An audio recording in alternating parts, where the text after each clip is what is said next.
And now, aviation weather around Alaska. Starting off flying weather for the morning hours Wednesday, we've got again that front coming inland here, bringing a widespread area of marginal VFR for the Brooks Range right on down across central western interior. And then some areas of IFR along and south of the Brooks Range here, along the entire mountain range up there. IFR central Arctic coast, narrowing band of IFRs that front.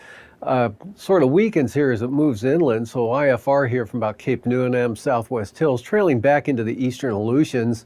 Some good improvement out to the west and southwest Bering Sea. And the east side of Kodiak Island with westerly flow, keeping it VFR there.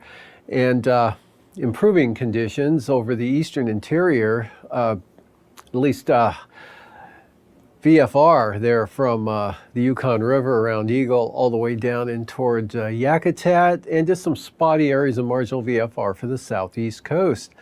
And for the afternoon, got marginal VFR mainly over the coastal areas of the Panhandle, and it stays pretty good here over the east and southeast part of the state. Some marginal VFR though from, all of the North Gulf Coast, some of that sliding up over the Talkeetnas, maybe into the Copper River Basin, and along the central and western Alaska Range there on the southern and eastern slopes.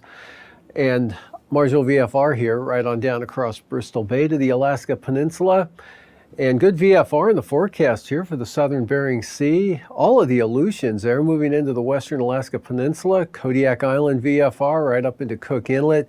As you can see, big area of IFR for the Yukon Delta right into the Koyukuk Valley, extending back into the Chukchi Sea, western Brooks Range here, all of the Arctic coast forecast to be IFR. And then for Thursday morning, improving here for the eastern Arctic coast, becoming VFR there as well as the North Slope. And again, the lower conditions along the Brooks Range here with IFR extending back to the west, to the northwest coast, as well as the western Arctic coast, and some IFR here along the southern side of the Seward Peninsula in toward Norton Bay, and even east of there a certain extent. And also here along the western Alaska Range, some possible IFR, and also for the North Gulf Coast. But from about Yakutat on down the Panhandle for the morning hours, VFR. And again, out here to the west, not too bad. Some marginal VFR for Kodiak Island, Bristol Bay, Alaska Peninsula. Otherwise, VFR from Unalaska all the way out to Adak. And then you run into some more marginal VFR from Amchitka Island westward.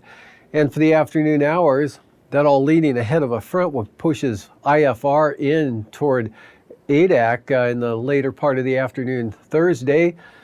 Good VFR here over the eastern and southeast Bering Sea, Alaska Peninsula, Kodiak Island, right on up into the eastern interior.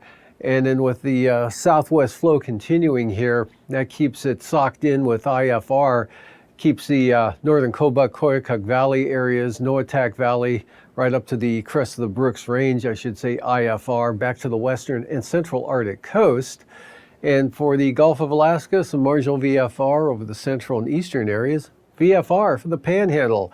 Passes, Anatuvik and Atigan. Look for IFR, flying conditions, both passes, especially on the southern entrance, could be better out the north side. And for Lake Clark and Merrill, marginal VFR, marginal at times for rainy. Looks pretty marginal for windy as well, and Isabel.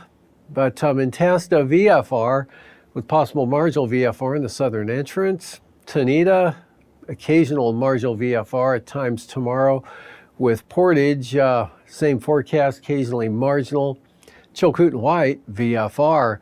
Freezing levels here, 12,000 feet up here over Kodiak Island, 10,000 feet all the way up into the Susitna Valley here in the western Alaska Range, and then sloping down to about 4,000 feet with that southwesterly flow here pulling the warmer air northward. Chillier air coming back in from the north and northwest there out of Russia into the northwest Bering Sea, pulling it back down to 2,000 feet there around St. Lawrence Island. And then this colder mass of air with upper level low pressure here over Western Canada slowly pushing off to the east and southeast. And from there, taking a look at the icing graphic, we've got considerable moderate Rime icing in the forecast for the western Arctic coast, all the way down along the northwest coast and toward Kotzebue and the Bering Strait area there, with some isolated moderate rime icing possible here in the area over the northern Susitna Valley, Denali Park, western Alaska Range, northeastward here to the Yukon Flats.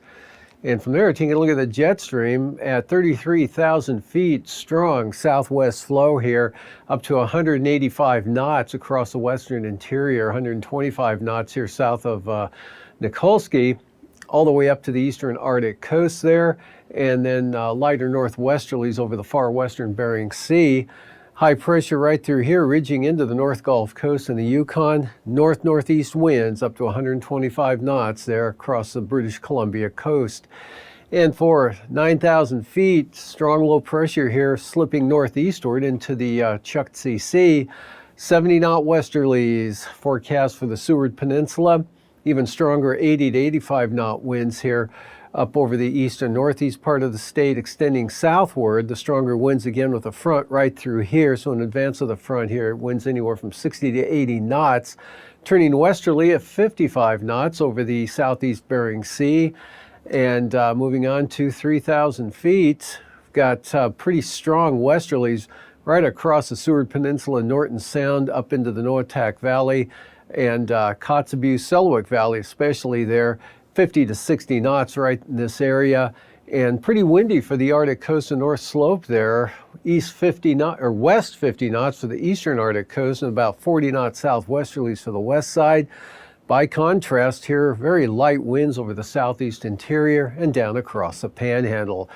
Turbulence with all the wind, pretty widespread area of considerable moderate turbulence here across all of the west coast areas down to the Yukon Delta coast.